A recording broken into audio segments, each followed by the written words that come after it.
May Baby, grabe. Pinapaliguan pa mga. Diba? marunong ka naman maligo eh.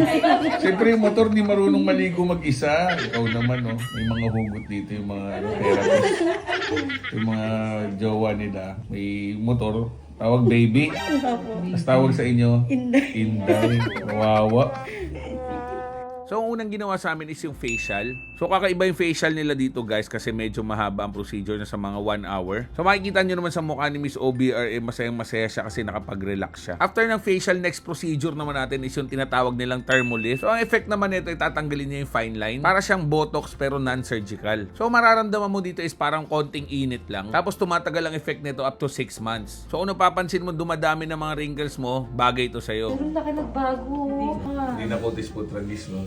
Isa pang nagustuhan ko dito guys, ay ang mag-asawang doktor ang may-ari nito. Kaya naman siguradong safe lahat ng procedure na gagawin sa atin. So ngayon naman guys, nandito tayo sa Fab Louis Salon. Katabi lang yan ng TPY Manila. So sila doc din ang may-ari nito. At ngayon naman guys, ayusin yung buhok niya, kukulayan at gugupitan.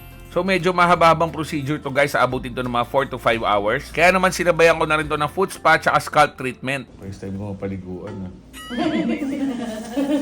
Hindi ko ba kayo pinapaliguan? Hindi eh. Parang may inuman. Grabe daming pulutan.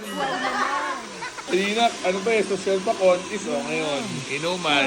So ngayon naman guys, pakikita natin sa inyo yung before and after ni Miss OBR. At sa mga tropa nating riders yan, paminsan-minsan ilabas din natin yung mga misis natin para makapag-relax. Hindi porket nasa bahay lang sila, wala na silang ginagawa, hindi natin alam mas pagod pa sila kaysa sa atin. Kaya paminsan-minsan deserve din nilang mag-day off.